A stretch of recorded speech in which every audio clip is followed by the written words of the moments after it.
The early morning sunlight fell on John's weathered hands as he carefully repaired the old fishing net.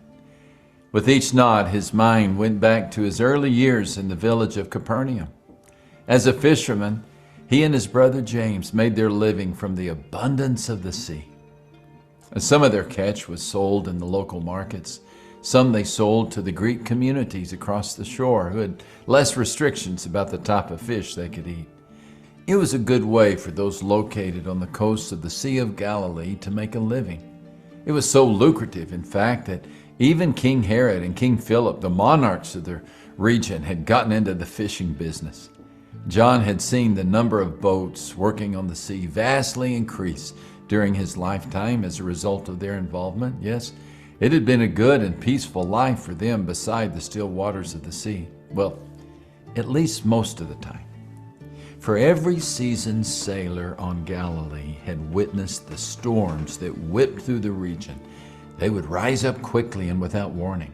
And if you were in the middle of the lake when one of those squalls erupted, well, there was no guarantee you would ever see the shore again. John understood the havoc the sudden gale force winds could wreak. He had seen the remains of the splintered hulls floating to the shore.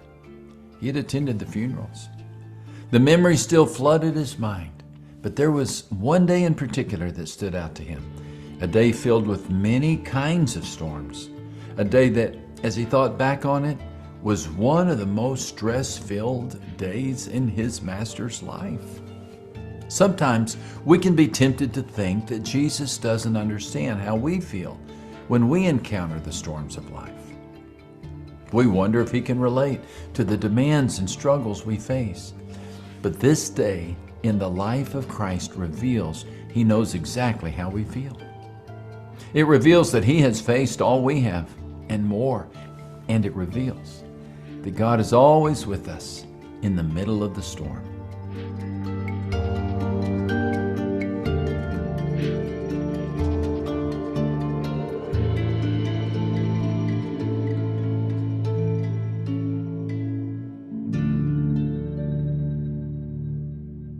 The morning dawns with the news that John the Baptist had been put to death. The fiery preacher had been decapitated at the order of the incestuous King Herod.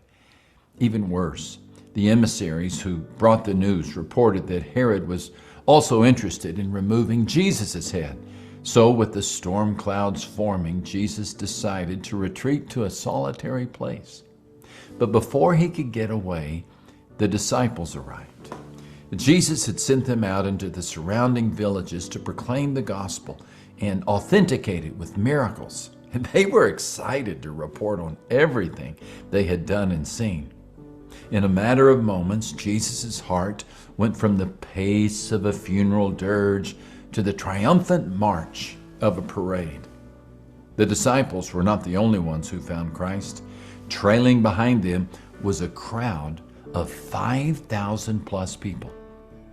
The mass swarmed around Jesus, wanting to meet the man who had empowered the disciples. And what had been a calm morning now buzzed with excitement. The disciples didn't even have time to eat. So Jesus took them to a quiet place across the sea where they could rest and reflect. And for a few precious moments, the world was quiet, with the only sounds coming from the waves of the slapping against the hull. But as the boat reached the far shore, the disciples saw that the crowds had followed them there. Jesus had crossed the sea to get away from the crowd. He needed time to grieve. But his love for people quickly overcame his need for rest. He had compassion on them and healed the sick. Interestingly, the stress that day was not on Jesus' face, but on the faces of the disciples. John remembered it well, for it led to the fourth great miracle he would record. It began with a question from Jesus. Where shall we buy bread for these people to eat? The query was directed to Philip. The disciple staggered for a minute before he answered, it would take more than half a year's wages to buy enough bread for each one to have a bite. Philip was thinking practically, and Andrew quickly chimed in. There is a lad here who has 5 barley loaves and 2 small fish, but What are they among so many? Notice that phrase, so many. Jesus recognized the needs of so many. Philip saw no way to help so many. There were too many mouths and not enough moolah. Andrew had the start of an idea, but it wilted under the pressure of so many. We can't really fault him. After all, we do the same. Our version of so many might be so many diapers, or so much homework, or so many traffic jams. Or it might be weightier matters, something as disruptive as so many surgeries, or so much depression, or so many unpaid bills. Whatever it is, the demand outstrips the supply, and we're left feeling as hopeless as Philip and meager as Andrew. For John's part, he still wondered at his own lack of faith. He had seen Jesus turn water into wine, do a long-distance healing of a sick boy, raise up a man who had been paralyzed, but he remained silent in this moment. He counted the hungry people, the money in their bag, and the amount of food they had, but he did not count on Christ. Jesus went to work by instructing the people to sit on the grass. After this, Jesus took the loaves, and when he had given thanks, he distributed them to the disciples, and the disciples to those sitting down, and likewise of the fish, as much as they wanted. I envisioned the people sprawled out on the green grass, so satisfied that they needed a nap. And the impossible challenge of feeding so many became the unforgettable miracle of so many people being fed. Perhaps you face a multitude of problems today, a sea of needs that you don't know how you'll meet. You look at what you have and you realize it's not enough. In these moments, before you count your money, bread, fish, or whatever else, count on Christ. He can help you do the impossible. Just offer him what you have and watch him work. Is that just a wimpy prayer? Well, give it to him. A meager skill? Offer it to him. Maybe all you have is the strength for just one step.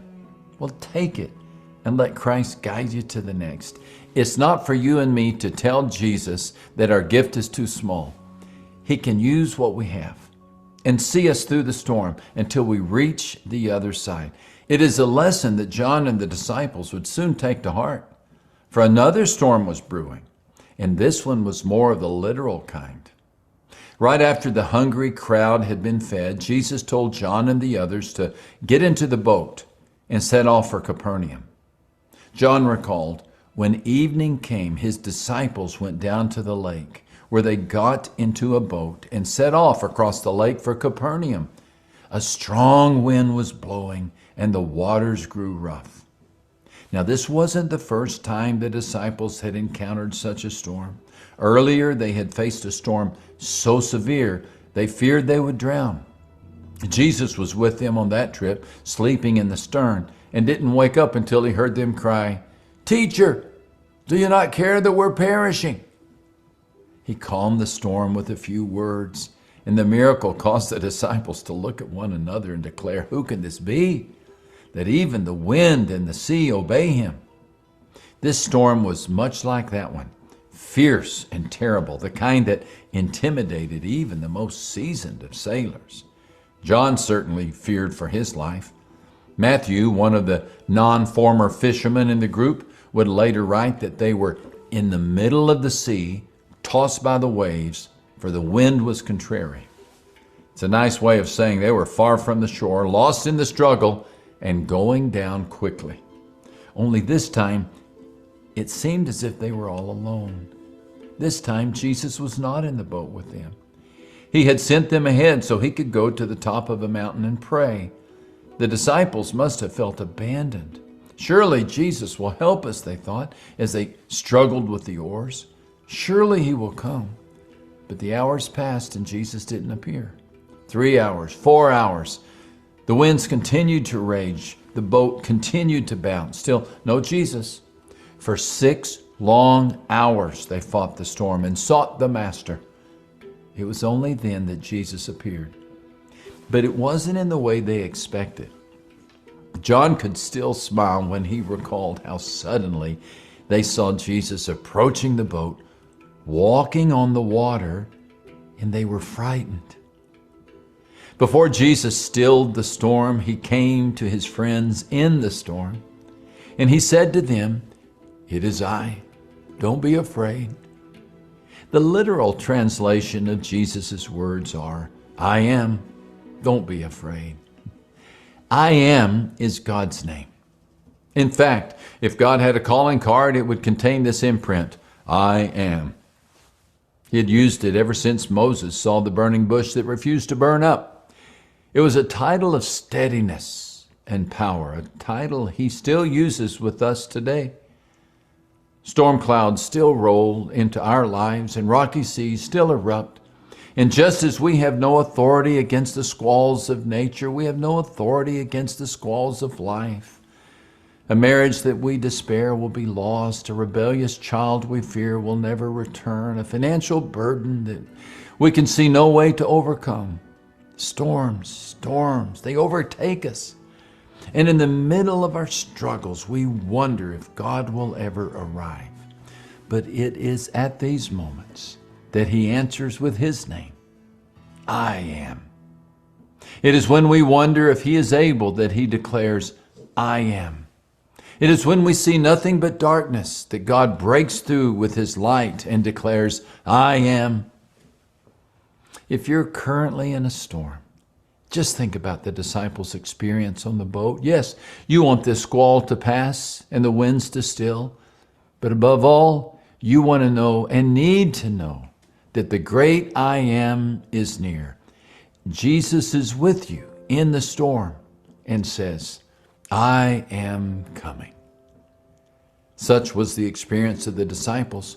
After he had spoken his name and told them not to be afraid, nothing around them had changed. The storm still raged. But in the midst of the tumult, the disciples heard his voice, and they knew they were not alone. They invited him into the boat, and in that moment, they reached their destination. As John wrote, they willingly received him into the boat, and immediately the boat was at the land where they were going. You know, we can do the same for the storms in our lives. We can welcome Jesus into the midst of the turbulent time rather than trying to weather it alone. By all means, we need to keep rowing the boat and bailing the water, but we need to invite Christ to enter the craft. We need to trust that our miracle-working God sees us and cares about us and will come to our aid. This is the message in the miracles. God is always with us in our time of need.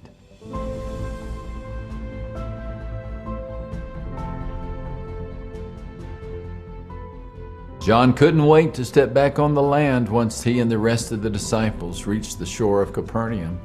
It had surely been a day filled with storms, a roller coaster of emotions, ranging from grief at John the Baptist's death to the joy of telling Jesus about all they witnessed God doing in the land, to the stress of dealing with a hungry crowd, to the relief of finally being back on the shore after a near-death experience at sea.